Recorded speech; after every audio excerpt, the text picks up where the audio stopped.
Mark Boyle set out to live for a year in what most of us would consider extreme poverty. Feeling that money distorted our relationship with the natural world and with one another, he set out to live for a full year without making any use of money at all. Mark Boyle is a young Irishman from County Donegal, and he's not a dewy-eyed, unsophisticated idealist. He has a degree in business and economics from the National University of Ireland. He's also had the experience of managing a business. At the end of that experimental year, to his surprise, he found he was happier, healthier, and more content than he had ever been. So he continued to live that way. He wrote a book called The Moneyless Man and used the royalties to start a movement called Freeconomy. The heart of the Freeconomy movement is an online site which presents the philosophy of moneyless living and provides a clearinghouse where members can join and connect with other members to share skills, possessions, and accommodation. It's now used by people in 162 countries. When you completely localize your economy, Mark says, when you meet your needs within the 15 to 20 mile radius in which you live, you stop your reliance on money, on fossil fuels, and on all the other environmental destruction that our pact with money buys. It's not just about money, it's a design for life. Mark Boyle's second book, The Moneyless Manifesto, was just approaching publication when we spoke to him. We found him living in a borrowed house in the Ashdown Forest in Sussex, England, where his partner was studying at the local college.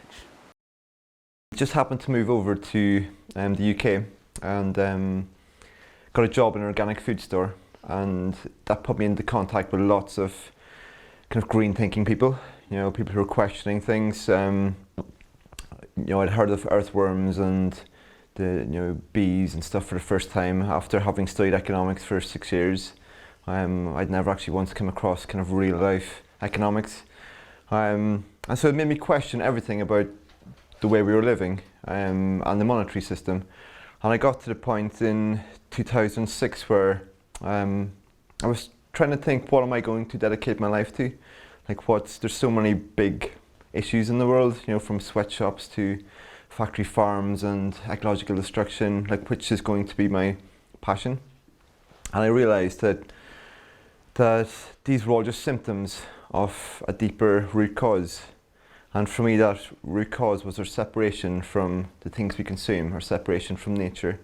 Until we reconnect with what we consume and with the natural world, then very little is going to change. And I had another kind of moment's realization that one of the biggest disconnecting tools that we have is money.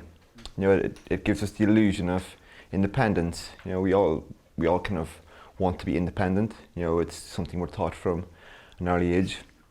It's a good thing to be independent, but what we're actually really doing is just becoming dependent on people far away from us.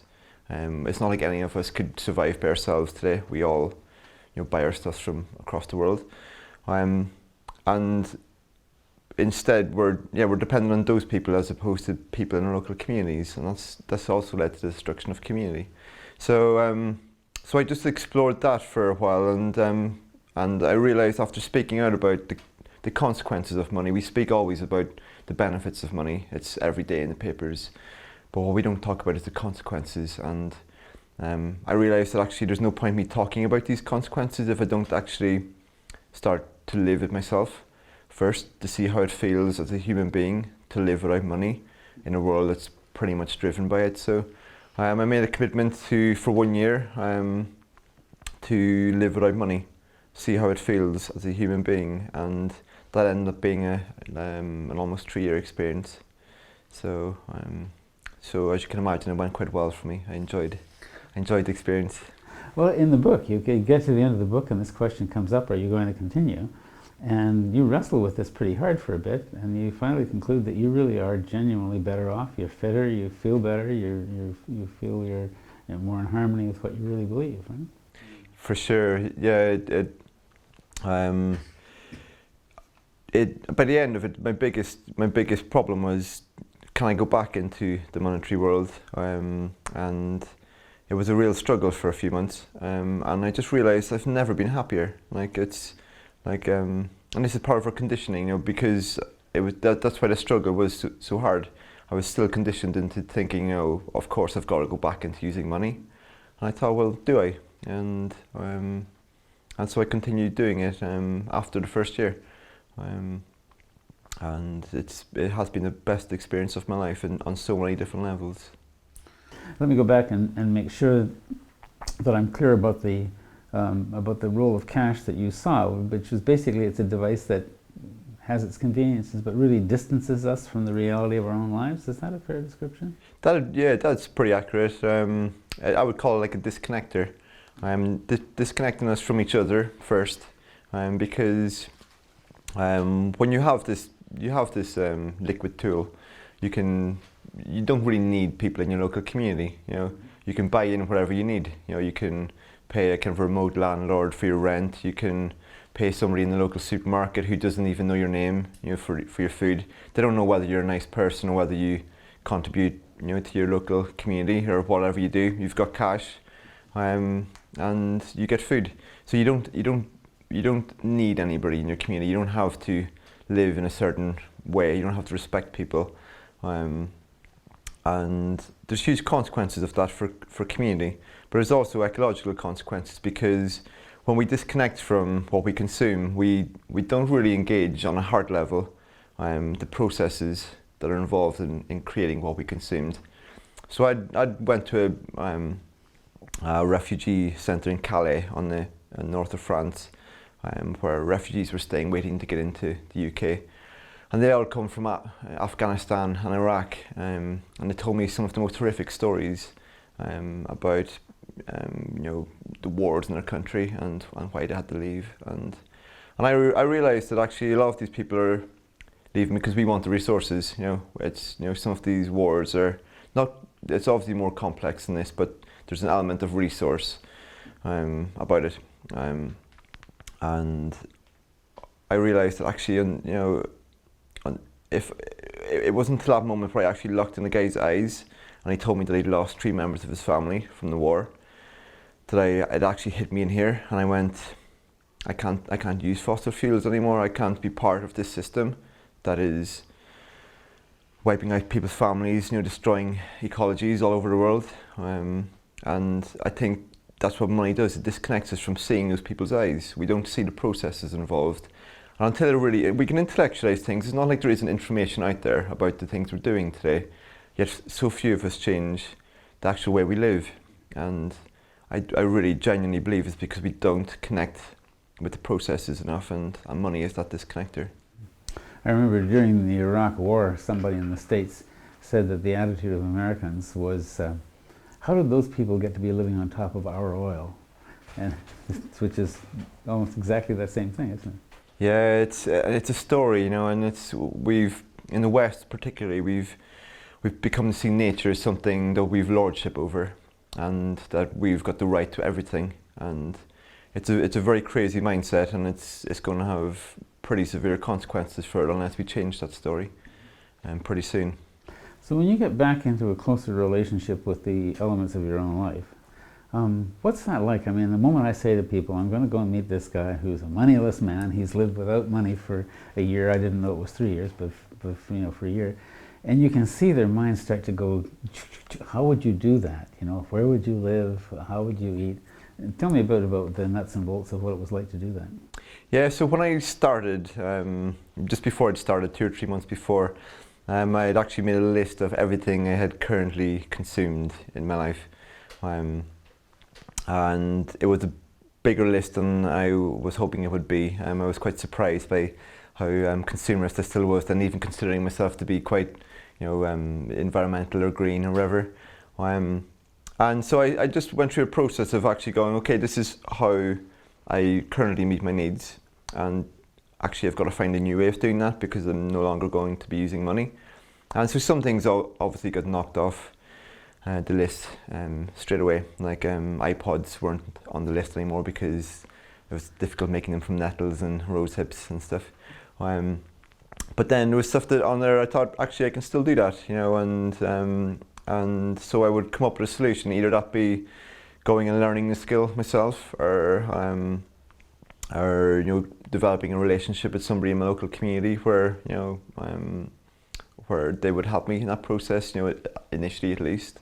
And by the end I realised actually I can do everything that I want to do in life without money and in a much more connected way. So the book that I've just finished, the Moneyless Manifesto, it's where the first book was just about the human story of living without money. This book's about how anybody can live without money, and it gives a huge list of all the different aspects of life, from how you wipe your bum to brush your teeth to how you travel and where you get free accommodation and how you can eat for free, and it breaks down every aspect of our lives and says these are all the different solutions that are out there. And it's not claiming to say that I've got all the solutions, because I think solutions need to be localized, but it's saying that this is a foundation. You can then localize that foundation for wherever in the world you are. But you'd be completely surprised by how much you can actually do without ever needing money. It's just actually thinking about the world in a different way. And of course, it'd be different in terms of what you would feel you needed. I mean, a person who wanted to be a farmer and a person who wanted to be a writer would have very different kind of requirements. Of course, so it will be different for everybody, and some people have got kids, and other people live, 1,000 miles away from their family and stuff. So, I'm really explicit about not saying there's one solution fits all type thing. I think one of my main point is actually just see things in a different way, and whatever your situation is, you'll find that you can demonetize your life to some extent. And it sounds quite like a sacrificial thing, but actually what you find is a much deeper relationship. So deeper relationship with your land, deeper relationship with the people in your community, with friends and so on. And that's the big gain from it. We always think in terms of losing something if you give up money, but what I've found is actually you gain something much greater. You lived in a caravan that you acquired essentially for free, right? How did that happen? So I got the caravan off a project called Freecycle, which many people will be aware of. It basically takes things that people don't want, and they post them, and people who do want them can accept them, and vice versa. So sometimes I'll give away things on Freecycle, and if I need something, I'll post something there.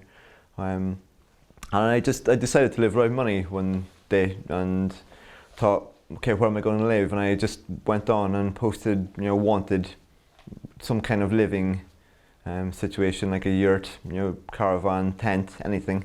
And a woman just emailed me back and said, I've got a caravan that is costing me 25 crore a month to store in a yard, and I'm never going to use it again, so do you want it?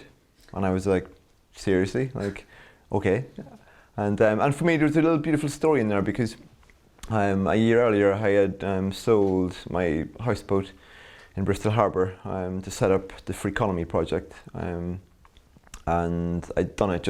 I just felt impassioned. This is what I need to do, and it was kind of like just the universe, just kind of everything kind of flows back and forward, and so it was kind of like giving up my house a year earlier, and then just in the spirit of the gift, a house coming back into my world. A much cheaper house, unfortunately, but still exactly what I needed. So that's where the house came about. Now you need a place to put it. What's that? So I stayed. I met a woman just on a cycle path one day, cycling past. She said, she called me over and said, there's this project we're starting up between Bristol and Bath. Would you like to get involved? Like on a voluntary role? And I was like, yeah, it sounds really good. And explored it with them, and it appeared that actually it would work for them if I went out and put my caravan out there and grew some food for them. And so I went there, grew my own food, grew some food for the people, and lived in an orchard for 3 years, which, as you can imagine, was rather pleasant. Lovely. Yeah, that would be lovely. Yeah, people always think it was kind of living in hell for 3 years, in some kind of terrible condition. It was actually easily the nicest place I've lived. Waking up in the morning, seeing deer, and foxes and rabbits, and sitting under a tree reading a book. In the evening, watching the sun go down. Life could have been a lot worse. I think you said at one point that you didn't have your iPod, but you had the songs of the birds every time you turned around. Exactly, and And the thing with the iPod is we consume music. We don't participate in our entertainment anymore. We've become consumers of everything. And I think for me, what I want to do from here on in my life is actually start participating as much as I can. So, like I want to learn the Boyle, for example, and I want to actually start making my own music. I'm not very musically talented, but I'm going to give it a shot anyway. But you're from Donegal, and there's plenty of people there who make their own music, and any good pub will have its own music, right? Exactly. Yeah, I'm not going to struggle for people to give me advice and some lessons. Yeah. Oh, this all sounds great in the summertime. What about the wintertime? And what about getting around in the wintertime? Yeah, the winter actually, just quite unfortunately for myself, I went through the 3 coldest winters in the UK, probably this century. All happened the 3 years that I was living without money. So every year there would been at least 2 or 3 snows, which, and ironically it hasn't happened in the last winter, when I'd actually kind of been in a house. But the winter was definitely, it's a whole different feel, but it's something really important about that too. It's about staying in tune with the seasons. And I've found in the past when I've been living in a house and not experiencing the seasons, I feel very disconnected from that. I don't really know what's going on the land. And so yeah, so there was difficulties. I'd wake up some mornings and the duvet would be a little just bordering on crusty in terms of being cold on the top, and that is enough to put some people off it. And there are definitely different things that most people would call hardships. Things that because we're quite comfortable in our world today, people would think of as definitely being something like a step down in lifestyle. But the thing I really want to ask is the level of comfort we have today, and is that sustainable? And is our disconnection from the seasons actually sustainable? Like it sounds like quite an abstract question, but actually is our disconnection from the seasons sustainable? Because if we're not engaged with the seasons and the cycles of life, then are we ever going to become ecologically aware enough to live a different story? Right. Yeah, and you do have that experience right close up. You heated with wood mostly, is that right? Yeah, wood. Yeah, so I'd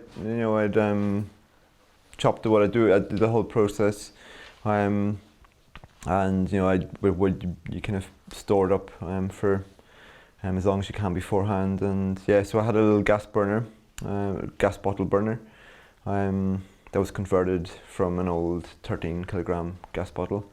Best wood burner I've ever had, by the way. Worked very efficiently, and it was like a sauna some evenings. People were thinking, "You're not cold," and it was a bit cold the next morning because it wasn't the best insulated place you can imagine. But in the evenings and nighttime, it was just like you're peeling off the clothes, just trying to stay cool. And the wood was from meters. It wasn't even fuel miles. It was fuel meters. So yeah, it's just something about looking at fire too. You're sitting back in bed reading a book, and you're looking at the flames glowing. There's something in the wood crackling. There's something quite special about that.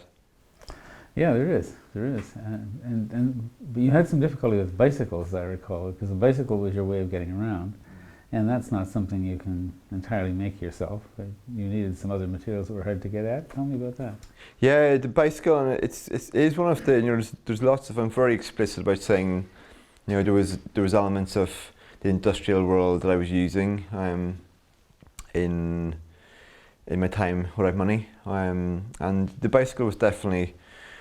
You can't make a bicycle. Actually, there's a guy, and there's people now building completely wooden bicycles. They're kind of pioneering them at the moment in the UK. I think it's called a splinter bike. But I was using a bike that I couldn't make myself, for example. And at the start, I had difficulties with punctures and stuff. You can't easily, fix punctures without consumable parts and stuff, and I ended up, in terms of tires, I got a pair of green tires which are puncture proof. The rest, to be honest, I would find different pieces of people always throw out different parts of bicycles because they've got new parts and so on. and I always found the parts that I needed in the gift economy. But there is a hypocrisy in that. There is a perceived hypocrisy.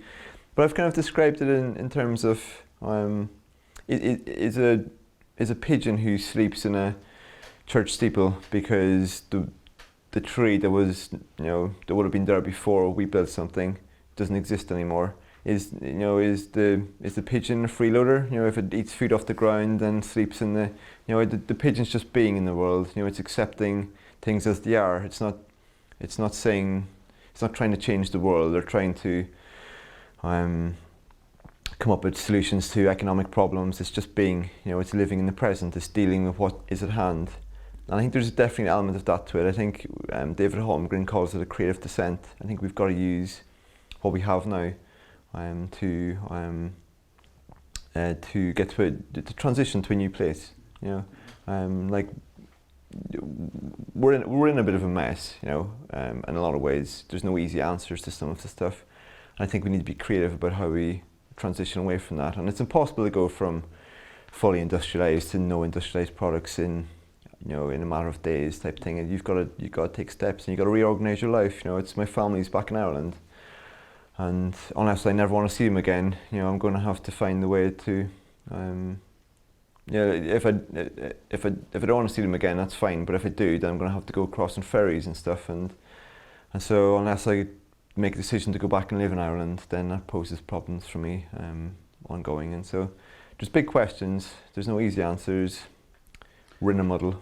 Well, that's right, but it's a question of degree to some extent, but that is one of the criticisms you had, isn't it? That people have sort of said, well, it's only possible for you to live in this dreamy, moneyless world because you're completely surrounded by all kinds of things that money has bought for other people, right? Yeah, that is. There's many criticisms actually, and that's one of them. But yeah, like I accept the criticism, like I do all criticisms, and there's always usefulness in those criticisms. Like I think my problem is that we've created a world. It's not like there's many cultures still in the periphery of our civilizations that are still living moneyless. That can't even conceive of the idea of money. They can't even conceive of numbers. The numerical systems we have or the language that we use, let alone let alone money. So it's not like you need money to be in this world. The problem is that we've created a world conveniently for a lot of people that involves us having to use it.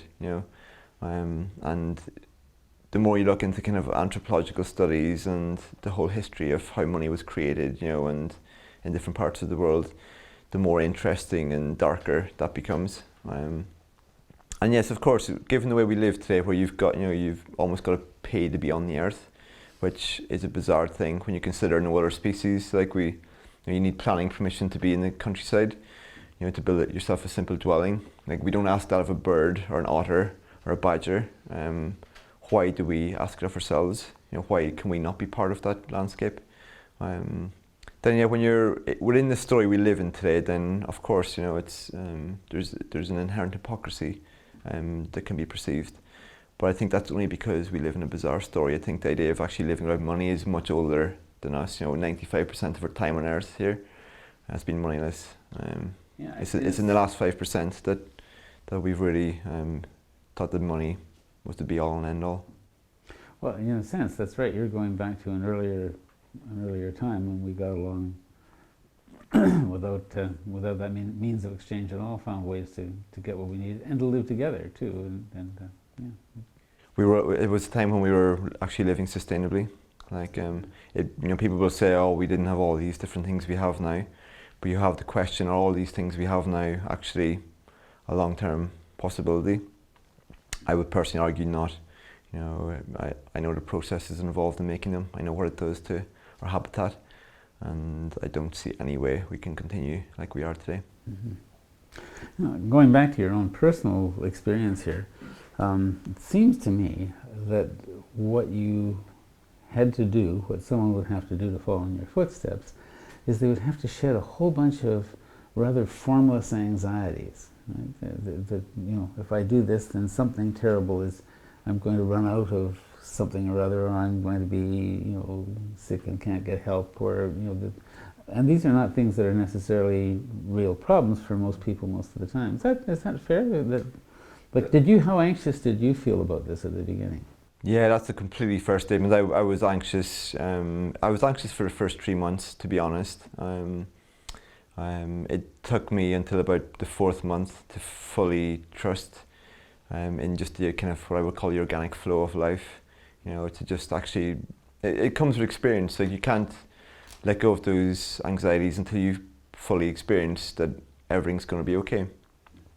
So up to that point in my life, I'd always had a bit of money to fall back on. So if something comes up, you've got something in the bank. You can use that to get yourself out of a situation. When you let go of that security blanket, in a way, then you have, for a few months, you're constantly on edge, thinking, am I going to live, to the end of the week? Like, what if something goes wrong? And all I can really say is that requires just taking a kind of a leap of faith with it. And so I actually spoke to, in the new book, I spoke to Dr. Chris Johnson, who's he's an addiction specialist in the UK. He's worked in addictions for 20 years, and he's just written a book with Joanna Macy, who you may know of, called Active Hope. And he when we spoke about it, I'd done an interview, and he spoke about our addictions, basically to civilization, industrialization, and to the way we live today. And addiction is a very powerful thing. We think of it in terms of alcohol or drug abuse and so on, but we've become addicted to a certain way of life. And like any addict, we don't want to take that away because it's painful. And even like with an alcoholic knows, drink's killing them, it's ruining their relationships. Yet to still continue with it because it's an addiction. And it's the same with us. I think it's going to ruin our lives. It's destroying our relationships. Yet we continue with this story. And so I think addiction is a strong thing, but I think it's something we're going to have to work on. And thankfully, there's people like Chris out there doing that work.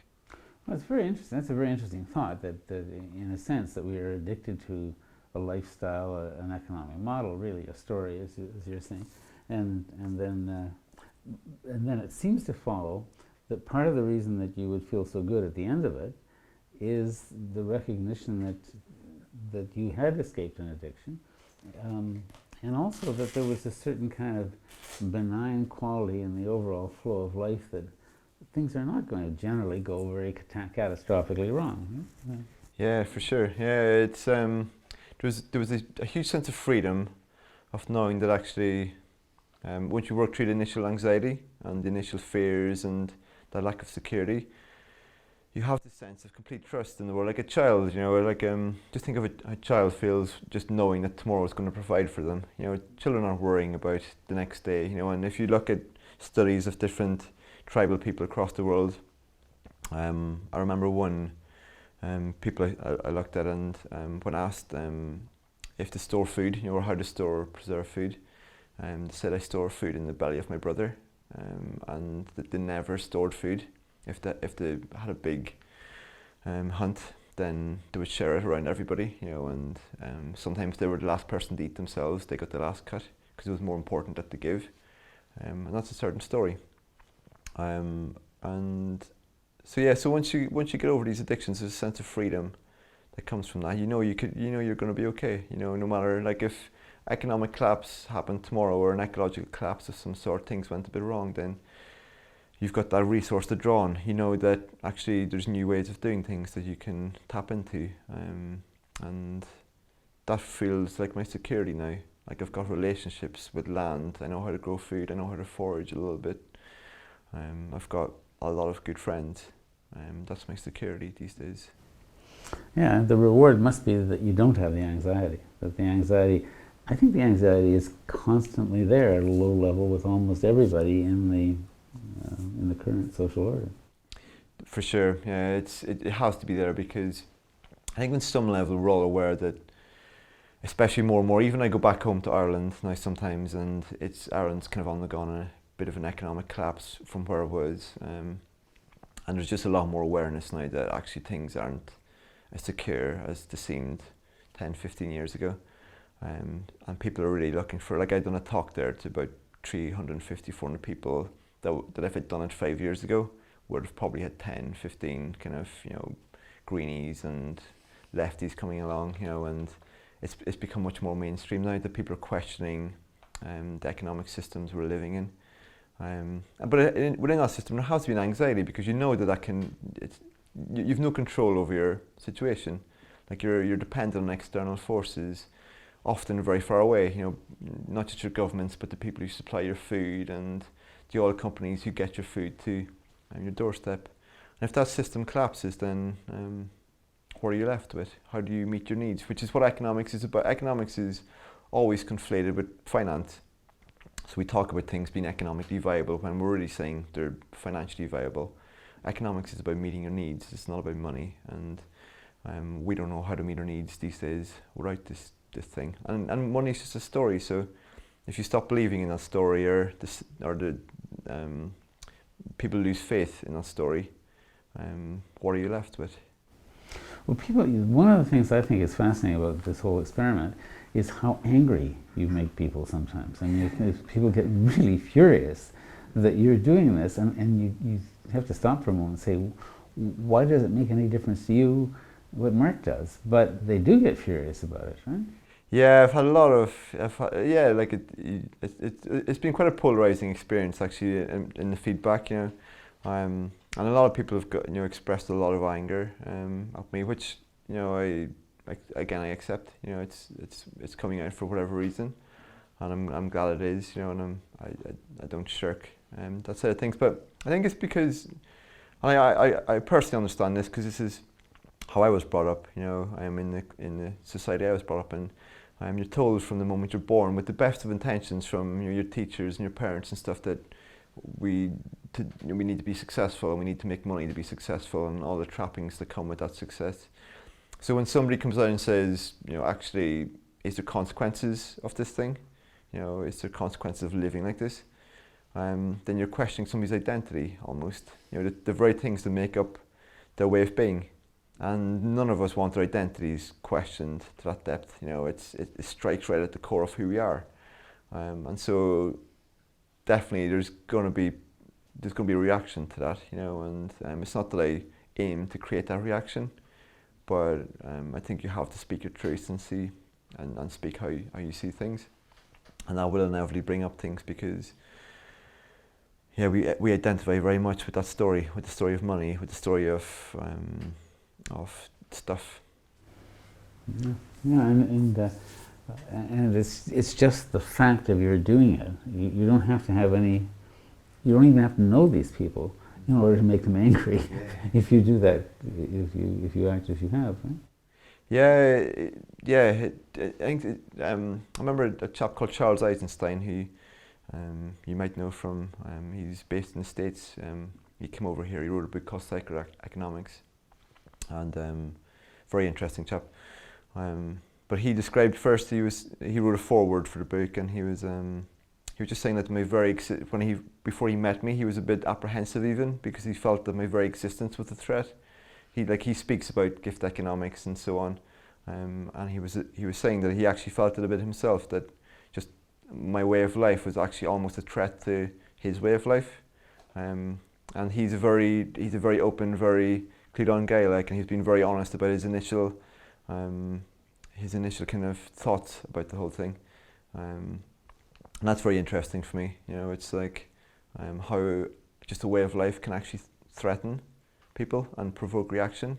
Because I wasn't coming out and saying like this way of living is wrong and I'm right. It's just this is how I want to live. And so for me, it was fascinating to see the reaction, from all different angles. Well, it is based on, your decision is based on an extreme dissent from sort of the mainline story, to call it that way. But you've also said that as long as we have money, we will never have true nonviolence or real community. Tell me a little bit about that. And the community, I think we've already touched on, that obviously if you don't have money, then you're relying on what's right now around you. You can't do things at remote distances. But what about violence? What's the relationship between money and violence? Well, it depends on how you define violence, which is quite a big question in itself. If at the core, you could almost, the act of living is almost an act of violence. If you think of what you do to, I don't personally subscribe to that, but for me, because money disconnects us from the processes of what we consume, and we can intellectualize these things. We can read certain books that describe how things are produced and stuff. But we don't see the violence that happens in between, and so I do genuinely believe that until we actually take responsibility, until we see those processes, until we localize enough to see those processes, that the violence will continue, because we're enacting. I don't mean necessarily violence to other human beings, although I think that is part of what happens. If you look at sweatshops and so on, and certain industrialized processes that kill people and harm people on much different levels than the physical level, and that is a violence as well. There's spiritual violence, there's emotional violence, but I think we also inflict the violence on the natural world. We're looking at 73,000 species a year that we know of going extinct. That obviously isn't sustainable by anybody's definition of sustainability. And that has to be seen as a violence, and we have to see our culture as inflicting that violence, because the industrialized processes we're using is, that's causing it. And so I think until we reconnect with what we consume, then there is going to be that inherent violence. I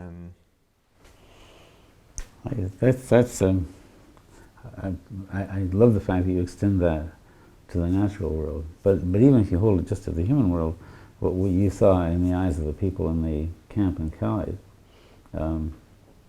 reflects that violence, right?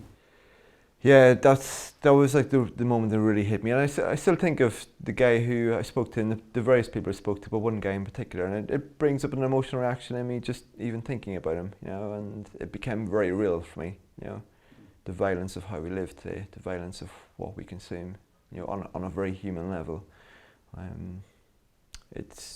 We need to connect with that. We need to connect with the pain of that, and to provoke. I think to provoke a response that's appropriate for the crisis we're facing. I think we need to connect on a deeper level with things.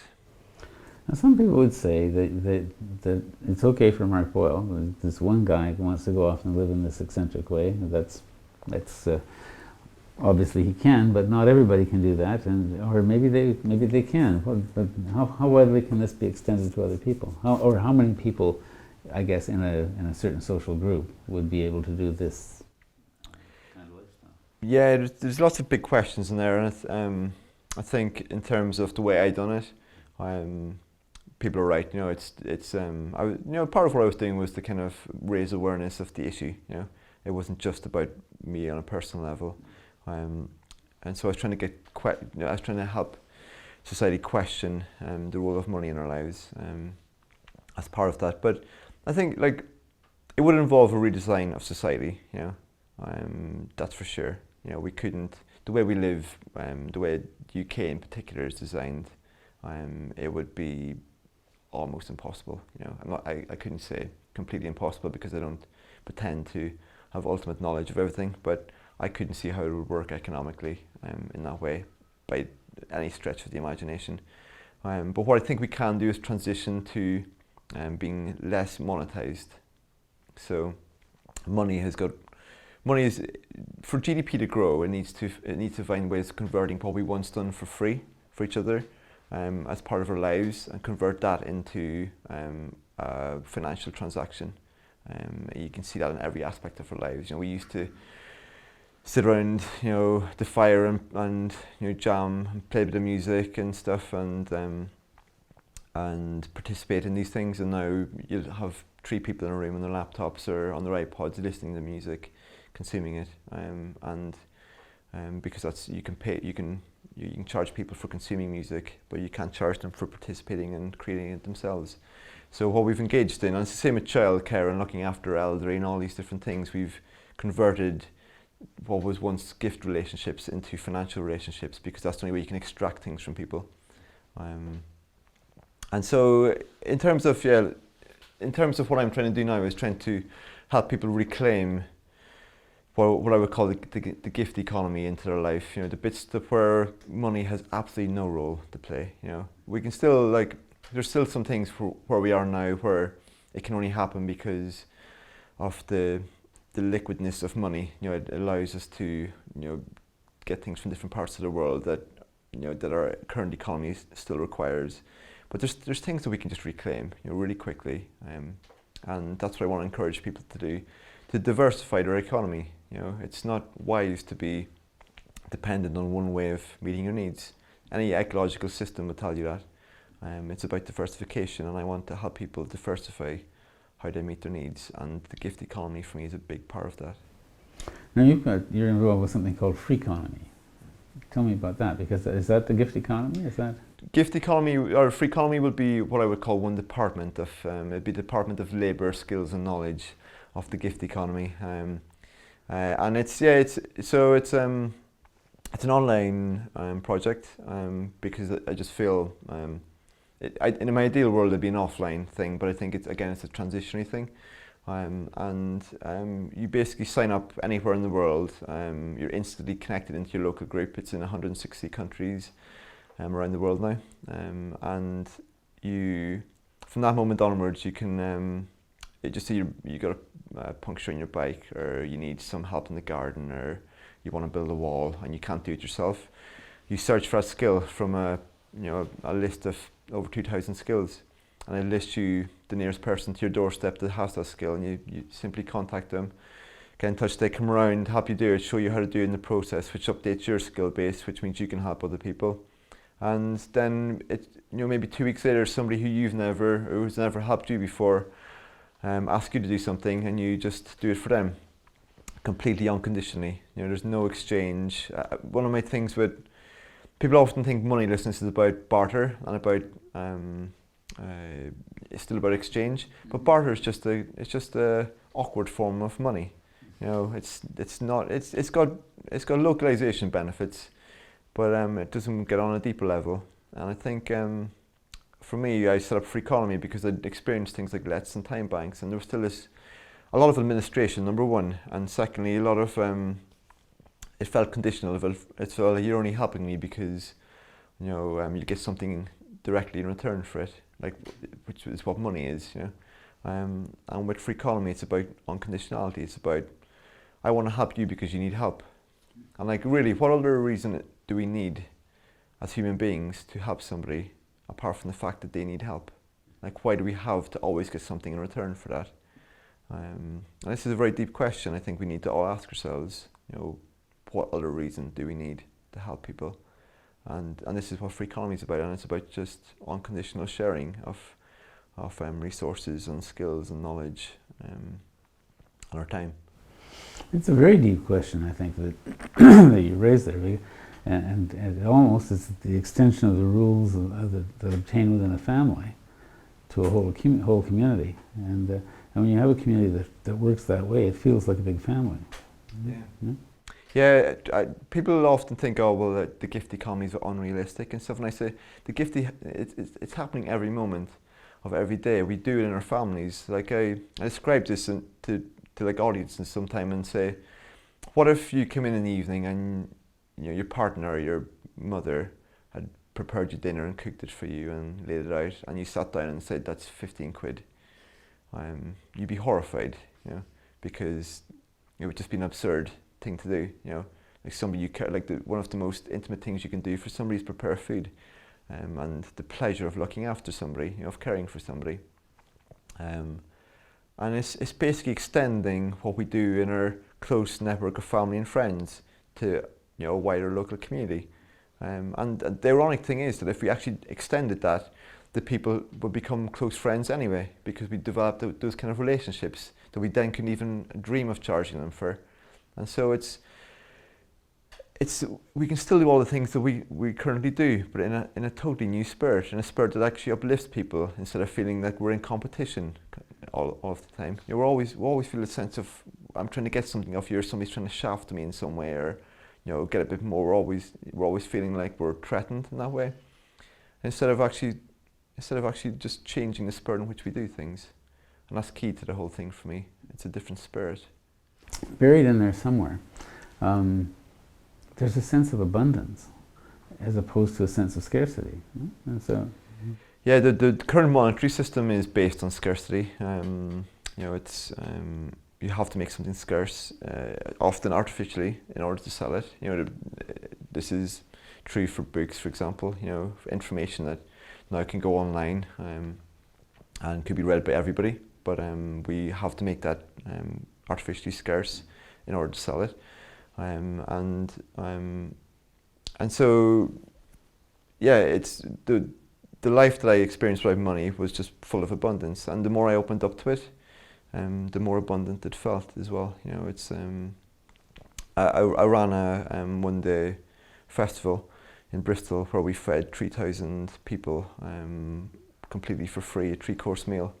There was a free cinema all day. There was a series of 8 talks.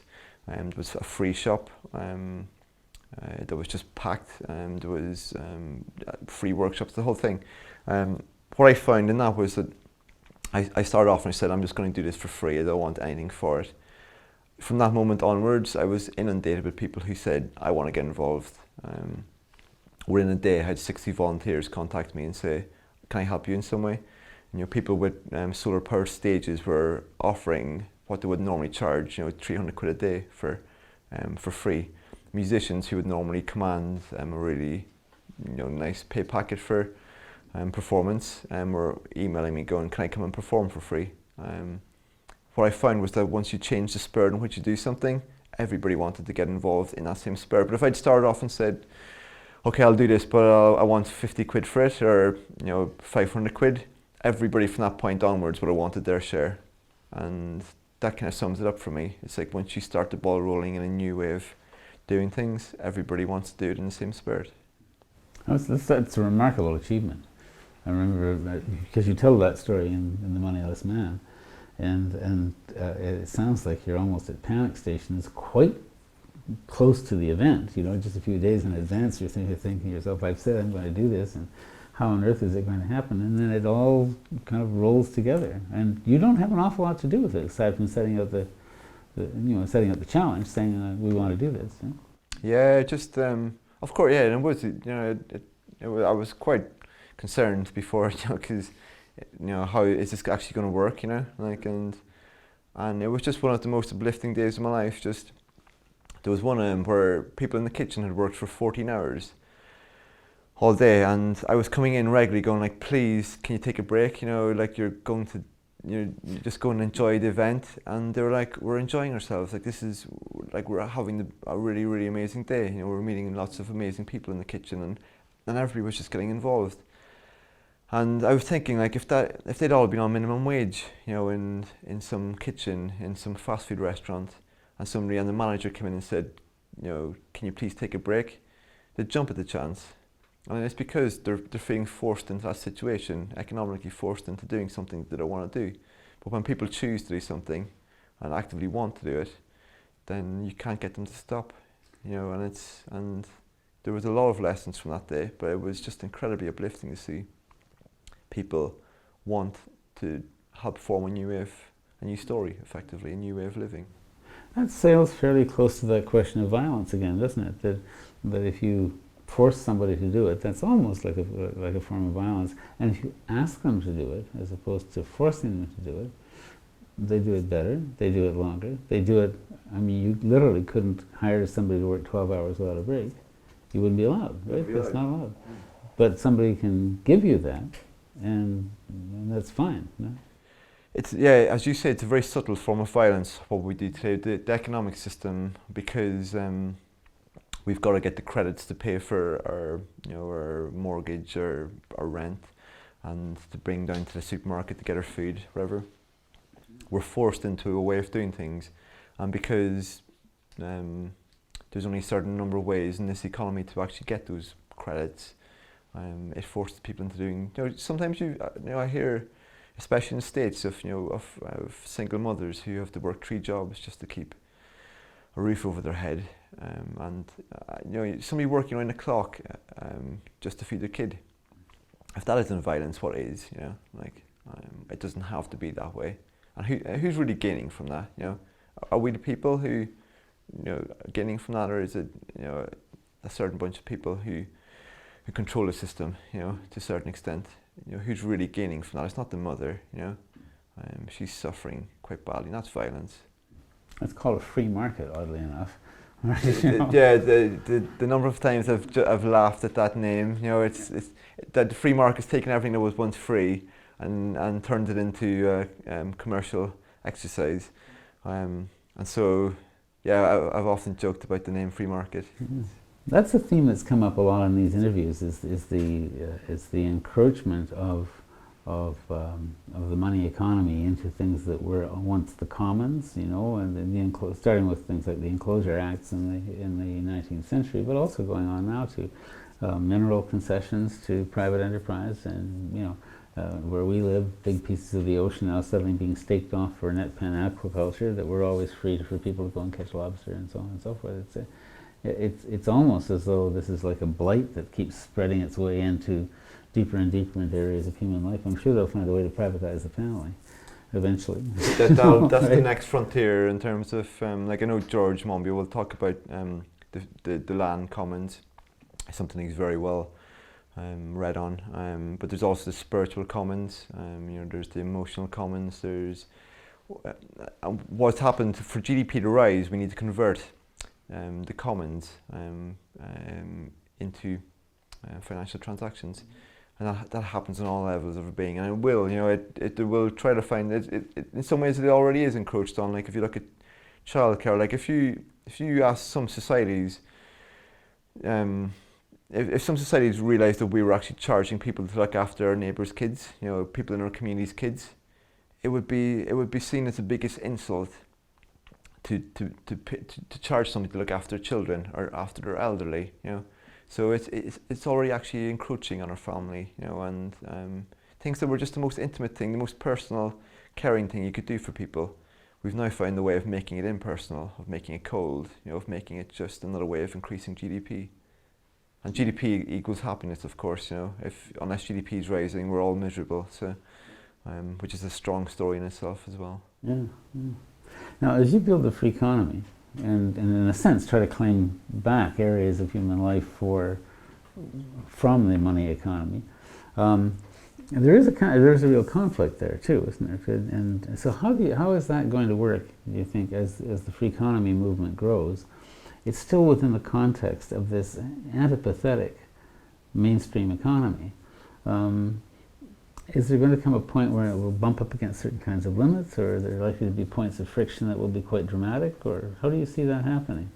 Yeah, I see it definitely as a transitionary thing, and in terms of actually, because the Freeconomy, the project itself is an online project. I made it online because we're at such a point in our evolution that we're afraid to knock on our neighbour's door, almost ask for help with something, because we feared kind of rejection or imposing on somebody.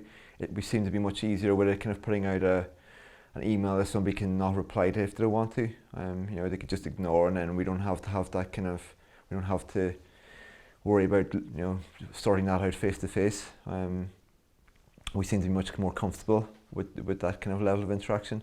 So it was consciously made as a web-based thing, but I would love to see it evolve into the kind of gift circle type thing, for example, where maybe it's a street and people sit around once a week and say like one round is kind of you're saying I need X this week and I can offer Y, and then it goes around another people and people see, actually I've got something that I can help you with, and you've got something you can help me with, and I would like to see it evolve to a less technological thing, which I think we could. Like the bigger question is, which I think you're touching on, is the level of technology in our lives today, and high technology is something that I personally believe can only be done with a tool like money, because you need economies of scale, you need specialised division of labour, and I can't conceive of a way of organising ourselves in that way, without a really massive role for the state or for a tool such as money. But this is the thing for me, I think, and this is the bigger question, I think our high technology way of living is going to have to come to an end. whether we choose that as a part of a transitionary approach to becoming less like everything's technology, so even language is technology. So it's like transitioning to an appropriate level of technology, something that actually allows us to be sustainable. We can choose that, or we can. I think it will become the point where it'll just be forced upon us. We're hitting ecological limits. We can't.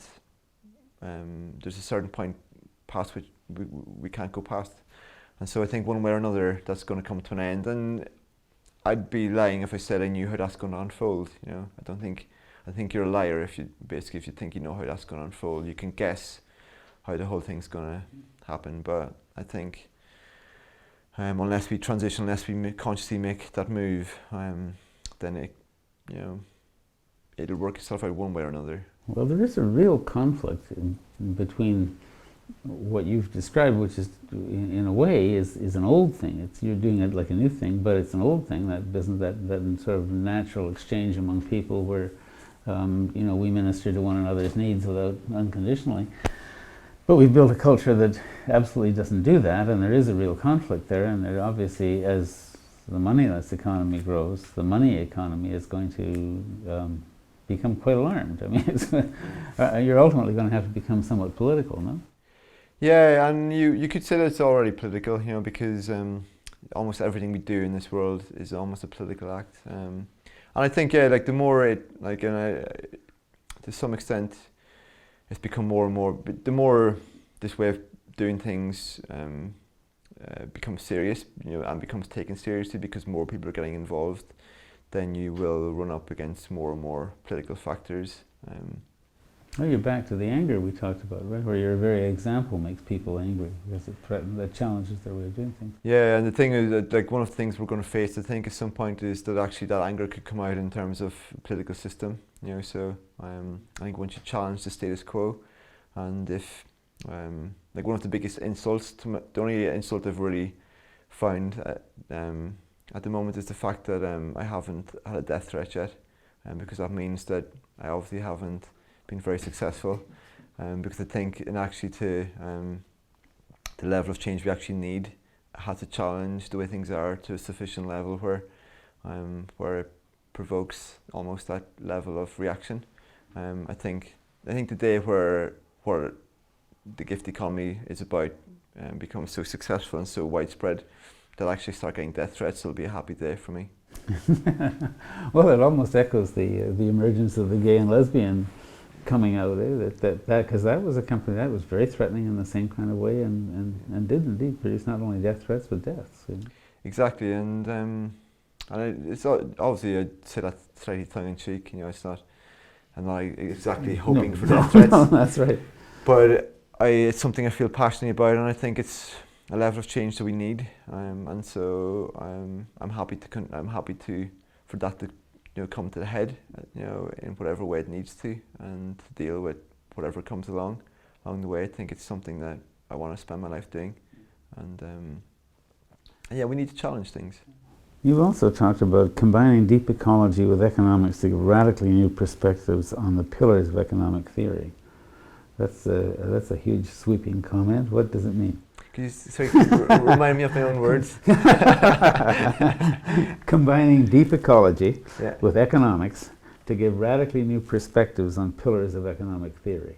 For me, it's like one of the things I really want to do is get people thinking about economics in a different way. And I think the more you understand deep ecology, and what Bill McKibben might call deep economy, is that it really is about meeting your needs, and for some of the pillars of economics, such as economies of scale and division of labour, with these theories, there's always the attitude that maximum is best. We live in a society where maximum is best. We don't think in terms of optimum, and I think we need to start thinking in terms of optimum. Optimum sometimes is maximum, I think very rarely, but I think what optimum is about is finding the point where it's in balance, where it balances up the needs of everything and comes to the optimum point. And what we go for today is optimum economies of scale, optimum division of labour. So I don't personally see, I'd hate to see a world where we don't cooperate anymore, like where like everybody's living self-sufficiently, you know, so when you do everything yourself, it's, you know, it can turn into drudgery at that point. So there is an optimum level of division of labour, you know. I can make the dinner and, you know, my partner can be chopping the wood, you know, or whatever, you know, and I think the optimum level for me is the kind of the Dunbar number, the 150, 200, you know, so organising ourselves in streets or in suburbs or neighbourhoods or small villages, and in that kind of scale where we can have a relationship. That's the Dunbar number, is where everybody within that kind of size can have a real relationship with each other, and I see that as being the optimum level of economies of scale, the optimum level of division of labour. But I think you need to understand economics on a different level to kind of understand why that's an important aspect of things, I guess. Yeah, so you'd be talking about an economics of optimizing value in this sort of small, intimate, multifaceted kind of way as being, you know, much rather than oversimplifying things and doing mass things. Is that the kind of direction we're talking about? Exactly. Yeah. I'd fully agree with that. Yeah. There's a spiritual element to your decision to live without money. Tell me about that. Yeah, for sure. Like I think we're in this kind of dualistic mindset, and so we separate spiritualism from materialism. And I actually see spiritualism and materialism as the same thing. You know, I would say that my form of spirituality is what I would call applied spirituality. You know, it's not abstracted out of the real world. It's fully integrated in. So one of the problems I found with spirituality on a personal level myself is becomes kind of, you know, something we talk about and over, you know, cappuccinos, and we have our spiritual practices. But then when it comes to our everyday lives, I think we live in ways often that don't reflect those beliefs very accurately. And so what applied spirituality is about really is about less of the talking and more of the doing. You know, more of actually how do I integrate this into my everyday life? You know, and so to become less things. So I think there's definitely a very strong spiritual element, but I would see it almost being just as much of a material element, because it kind of like a merging of action and value at the same time, so that your actions reflect your values and your values express your action, or your values are expressed by your action. Exactly. I think there's spiritual practices that are very beneficial to help you to lead a more compassionate and more respectful, gentle life. But I've often described having a shit in a compost toilet as being much more of a spiritual practice than sitting cross-legged, contemplating life, and then going off to your flush toilet and putting your waste into drinking water. So I think we need to regain the spirituality into the simplest of acts of our lives. You know, how we deal with our waste. You know, how we treat food. You know, whether we just chuck it out mindlessly or whether we eat every drop we have and produce it ourselves and compost what we don't use. And I think these are very spiritual acts. I've often sat in the compost toilet and felt a deep sense of connection with life, because you feel that circular nature with things. You feel engaged in life in a way that you don't when you're just abstractly, you know, contemplating spirituality. And I think if we're going to face the ecological crisis we're facing, I think we need to engage on a spiritual level as well, on that level. We've talked a lot about the benefits of the, for lack of a better word, the experiment you've performed, or the experiment into which you're converting your life. What's the most surprising outcome of this for you? Of my life without money? Without money, yeah. What was the most surprising thing? I think probably the most surprising thing was that I actually loved it. You know, like it wasn't that I didn't think I would love it beforehand. I just didn't know. You know, I was pretty scared. You know, I was pretty anxious, as we spoke about. I kind of felt it was something I had to do. You know, just to see, just didn't know anybody who was doing it. I didn't know whether what I was talking about was utter nonsense, you know, and if it was even possible.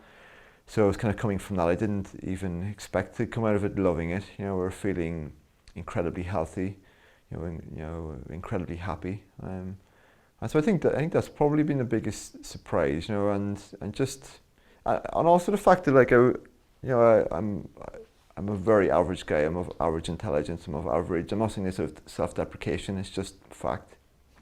And the fact that I could actually, you know, given that my upbringing wasn't anything, you know, I didn't grow up in a hippie family, you know, I never really got involved in growing food before, you know, long before I'd done this, and just my ability to actually survive, you know, without money, kind of surprised me as well. It's like, actually, if I can do this, anybody can do it. You know, you don't have to have special qualities to live without money. You just have to kind of commit to it in a way, and want to have a different story in your life, and that's all you really need to do.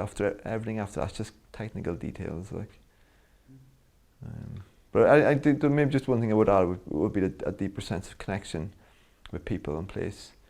That was what I didn't even have a conception of beforehand. You know, I had it in some ways on an intellectual level, but not on a kind of a heart, emotional level. That deep sense of, you know, of connection with all, and to see yourself as part of an ecology, you know, as a part where you know, when I die, I'll become life or something else, you know, and the humility that comes with knowing that, you know, your life for bacteria, your life for, I'd love to be eaten by buzzards when I'm dead, you know, and to actually give back to what I took from all my life, and to engage with death. And, you know, that's something that I actually have contemplated over the last few years as well, you know, and that it's not this thing that should be feared. You know, it's a very beautiful thing, you know, to transform yourself back into the world again, and to be food for others as just as you've eaten from them.